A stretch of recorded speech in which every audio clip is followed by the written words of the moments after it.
नमस्कार। आज हम सुरेश कुशवाहा तन्मय जी के द्वारा लिखित एक पाठ जिनका नाम है रात का चौकीदार, उनके बारे में देखेंगे। रात का चौकीदार जो कहानी है तन्मय जी की, वह एक सर्वसामान्य आदमी का जीवन चित्रित करने वाली है। तन्मय जी की एक खासियत ही यही है कि ऐसा ही साहित्य उन्होंने लिखा हुआ हमें दिखाई देता है।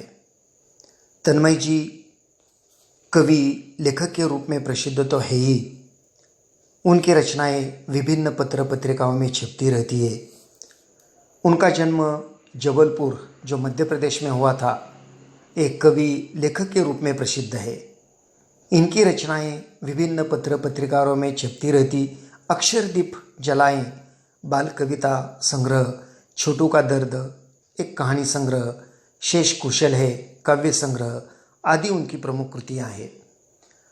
प्रस्तुत पाठ में लेखक ने चौकीदार के माध्यम से जहां इस पेशे से जुड़े लोगों की ईमानदारी, कर्तव्यनिष्ठा को दिखाया है, वही कुछ लोगों की मुक्तखोरी को दर्शाते हुए जनजागृति करने का प्रयास किया है। जो कि एक चौकीदार, एक सामान्य आदमी, जिन्हें पाठ का नाम ही उन्होंने रात का चौकीदार ऐसे दे दिया है। जो कि चौकीदार आप जानते हैं कि रात को रखवाली करने वाला, जिन्हें हम चौकीदार कहते हैं। कथा तो एक आम आदमी की है, लेकिन इन लघु कथा में उनकी कर्तव्यनिष्ठता और उसी के साथ ही साथ उनकी ईमानदारी, इन बातों में से ये तन्मय जी की जो कथा है वह एक अलग रूप धारण कर लेती है। इससे पहले भी विनय मोहन शर्मा नामक लेखक ने ऐसे कई प्रयास किए हुए हमें दिखाई देते हैं, जो एक आम आदमी को लेकर एक साहित्य के रूप में उनके जीवन को उजागर में लाना, ये उनका प्रयास था। इससे पहले 10वीं कक्षा में एक डबली बाबू नामक विनय मोहन शर्मा जी की जो कथा थी, कहानी थी, वह इसी तरह की थी।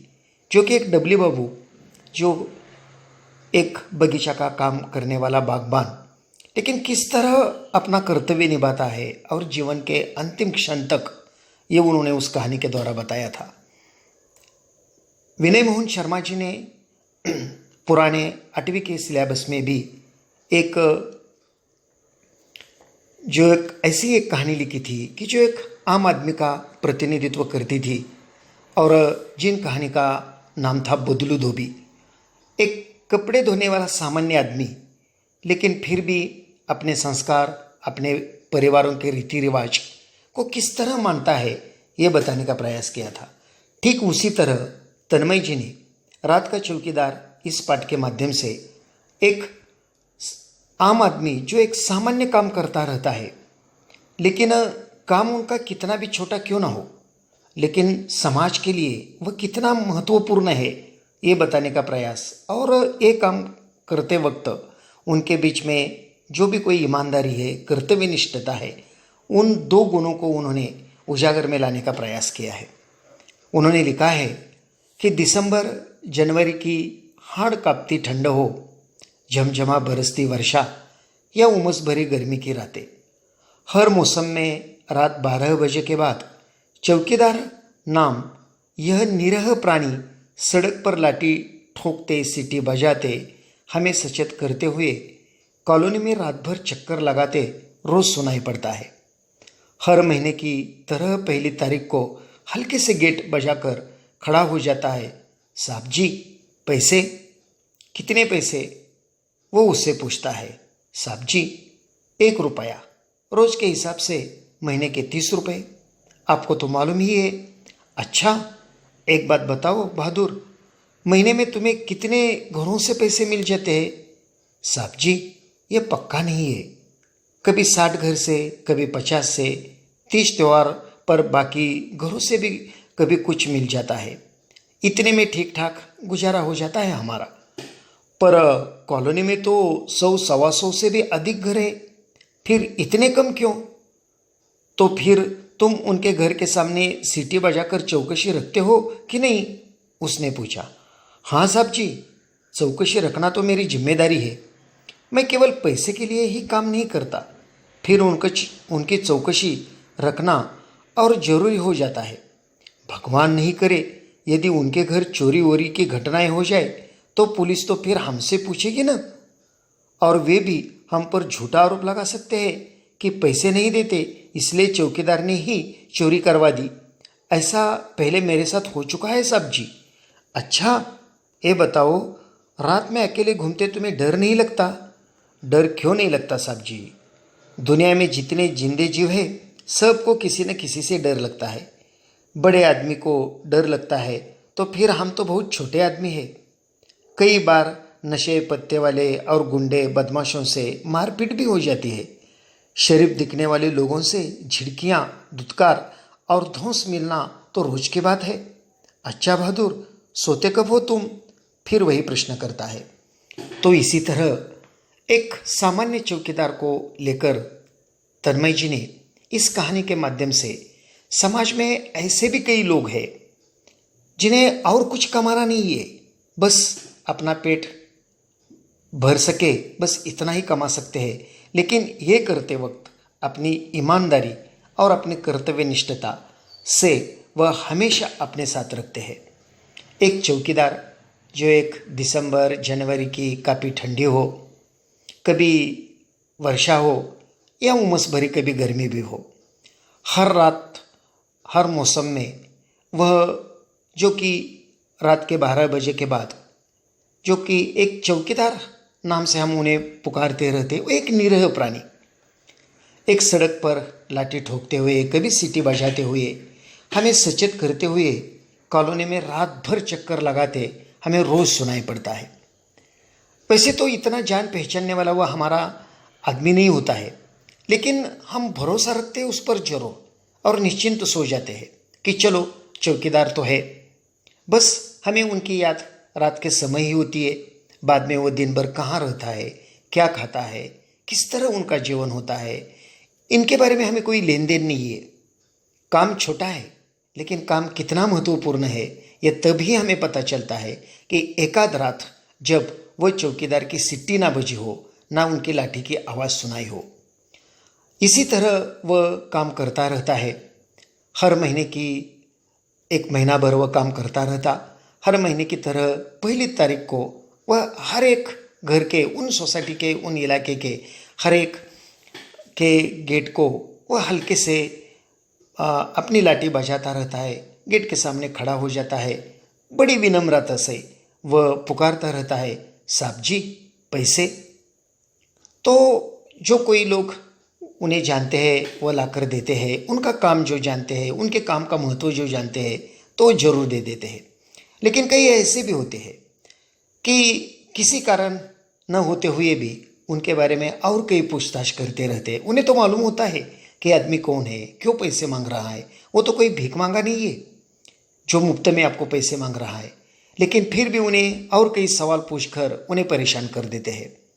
और वह जैसे कि उसी तरह यहाँ लेखक भी उन्हें पूछता है कि कितने पैसे, तो वो कहता है बेचारा, साहब जी 1 रुपया।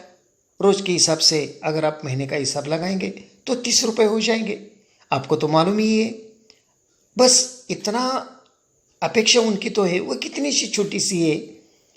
हर एक घर से वह केवल 1 रुपया चाहता है, लेकिन 1 रुपया हम जब देते हैं तो पूरी रात भर हमारा पूरा का पूरा परिवार सुरक्षित और निश्चिंत सो जाता है।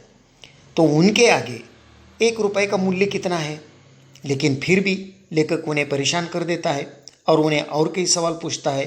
अच्छा एक बात बताओ बहादुर, महीने में तुम्हें कितने घरों से पैसे मिल जाते हैं? वह कहता है, साहब जी ये कोई पक्का नहीं है, कभी 60 घर से, कभी 50 घर से। यानी कि जब भी किसी के घर में वो, वैसे तो वो रखवाली सभी की करता रहता है, लेकिन कोई चाहता है तो दे देता है, कई उनके साथ झगड़ा ही करता रहता है, किसने आपको रखा, हमें पूछ कर रह गए क्या, और कई बातें होती रहती है। और ऐसे आदमी को मालूम रहता है कि औरों की रक्षा होती है तो उनके बीच भी में हमारा घर है, तो हमारी भी रक्षा उनके साथ हो जाएगी, तो हम क्यों उन्हें पैसे दे दे। इतना संकुचित विचार रखने वाले लोग भी हमें समाज में दिखाई देते हैं।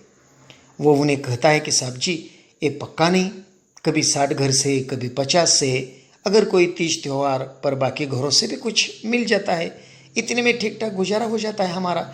उनकी अपेक्षा ही उतनी ही रहती है कि हर एक घर से हर दिन 1 रुपया और कितने ऐसे मिल जाएंगे, लेकिन उनमें से वो जो है वो अपना परिवार हो या अपना वो अकेला, ज़्यादातर मात्रा में ऐसे जो कोई चौकीदार का काम करने वाले होते हैं जिन्हें हम बहादुर कहते हैं, वो तो ज़्यादातर ऐसे काम करने वाले लोग नेपाल से हमारे भारत में कई आए हुए हमें दिखाई देते कि जिन्हें हम गुरखा इस नाम से भी पुकारते रहते हैं।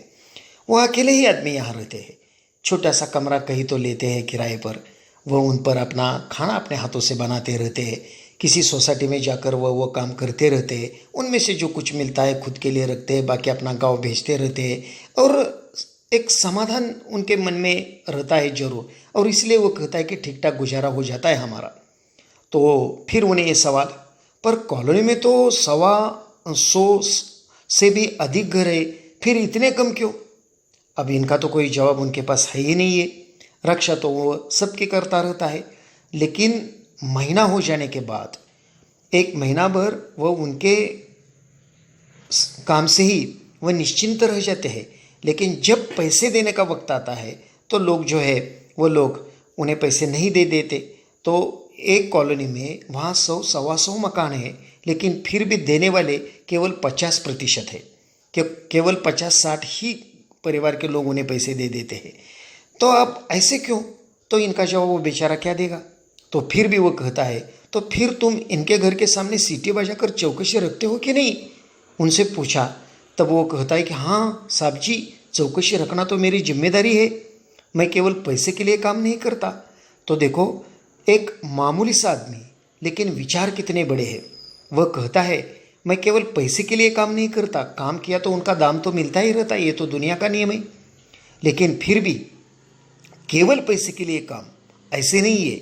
और इसलिए वो कहता है, मैं केवल पैसों के लिए वह काम नहीं करता, अगर वो चाहता है तो समाज में और कितने काम है। इतनी बड़ा खतरे को स्वीकार करते हुए, इतनी बड़ी जो कोई उसमें धोखा है, इतना उनका स्वीकार करते हुए ये काम करने की उन्हें ज़रूरत ही क्यों है? कितने चोर है, उचक्के है, लपंग है, और क्या बात है, हर दिन रात में यही काम करना है, इनके अलावा और कोई भी वो काम कर सकता है। लेकिन एक मामूली आदमी, मामूली काम करने वाला आदमी, लेकिन विचार उनके कितने बड़े हैं। वह कहता है, मैं केवल पैसे के लिए काम नहीं करता, फिर उनकी चौकसी रखना तो और ज़रूरी हो जाता है। भगवान नहीं करे यदि उनके घर चोरी वोरी घटना हो जाए तो पुलिस तो फिर भी हमसे ही पूछेगी ना। और वो कहता रहता है, जो लोग पैसे देते हैं उनकी तो घर की रखवाली तो हम जरूर करते हैं, जो ना भी देते हैं तो उनके गेट में जाकर, उनके आंगन में जाकर सीटी बजाते हैं, काटी तो ठोकते ही रहते हैं। और इसलिए उनका कहना है, जो दे उनका भी भला, ना दे उनका भी भला। और वे भी हम पर, अगर ऐसा कोई हो गया कि अगर किसी ने पैसे नहीं दे दिया और उनके घर में चोरी हो गई, तो वह हम पर ही झूठा आरोप लगा सकते हैं कि पैसे नहीं देते इसलिए चौकीदार ने ही चोरी करवा दी। और वो बेचारा उन्हें कहता रहता है, ऐसा पहले मेरे साथ हो चुका है साहब जी। ऐसे भी लोग हमें समाज में दिखाई देते हैं। तो फिर भी वही एक सवाल, अच्छा ये बताओ, रात में अकेले घूमते तुम्हें डर नहीं लगता? तो बेचारा शायद मन में ही ये सवाल सुनकर वह हंस पड़ा होगा और वह कहता है, डर क्यों नहीं लगता साहब जी, दुनिया में जितने जिंदे जीव है सबको किसी ना किसी से डर लगता है। बड़े आदमी को डर लगता है, हम तो फिर बहुत छोटे आदमी हैं। कई बार नशे पत्ते वाले गुंडे बदमाश से मारपीट भी हो जाती है। शरीफ दिखने वाले लोगों से झिड़कियाँ, दुत्कार और धोस मिलना तो रोज की ही बात है। डर तो इन पृथ्वी पर जो भी कोई सजीव है, जो भी कोई जिंदा जीव है, हर एक को डर है। कोई किसी से डरता है, कोई किसी से डरता है, कोई किसी से डरता है, हर एक को डर लगता है। और वो कहता है, बड़े बड़े आदमी को डर लगता है, हम तो बहुत छोटे आदमी हैं। कभी कभी ये नशा करने वाले लोग, ये पत्ते खेलने वाले लोग, ये गुंडे बदमाश, ऐसे भी लोग हैं, वह कोई भी कारण नहीं है लेकिन मारपीट तो करते ही रहते हैं। कभी कभी शरीफ दिखने वाले लोग मारपीट नहीं करते, लेकिन जब भी पैसे मांगने के लिए उनके पास चले जाते हैं तो उनकी झिड़कियाँ, उनका धुतकार, उनका धौंस, ये तो रोज की बात हो गई है। तो इसी तरह वह जो चौकीदार है वह सारी बातें बताता रहता है। एक काम तो हम उन्हें ये नहीं कहते कि उनका काम मामूली है। काम जो भी वो करता है बड़े प्रामाणिकता से करता है। अगर मामूली हम काम कहेंगे तो ये कैसे हो सकता है? उनके ही काम पर उन कॉलोनी के सारे परिवार बड़े आराम से सो जाते हैं। कितनी बड़ी जिम्मेदारी उनके सिर पर है। लेकिन जब वो काम करता रहता है बड़े प्रामाणिकता से, लेकिन उनका दाम उन्हें कैसे मिलता है उनके बारे में उन्होंने सब कुछ बातें बताई है कि ना कोई आशा है ना कोई उमंग है। जितना भी मिला उनमें से वह अपना परिवार चलाता है। जो देगा उसका भला, ना देगा उसका भी भला। एक मामूली सा आदमी, एक काम उनका इसी तरह का, लेकिन उनके विचार कितने बड़े हैं। और भी उन्होंने कौन कौन से सवाल ये लेखक उन्हें पूछता रहता है और किस तरह वो उनके जवाब वो दे देता है और उनके जीवन का कौन सा सच वो बताता रहता है, उनके बारे में हम कल देखेंगे। तो जब भी आप ये वीडियो देखेंगे तो आपका किताब आपके सामने रखिए। हर एक लाइन पर अपनी अपनी उंगलियां रखकर बड़े सूक्ष्मता से वो एक बार पाठ पढ़ लीजिए और जब भी कोई उसमें बताया गया है वो सोच समझ लेने का विचार करिए। जो बाकी भाग रह गया है उसे लेकर कल मैं आपके पास सामने जरूर आऊँगा। धन्यवाद।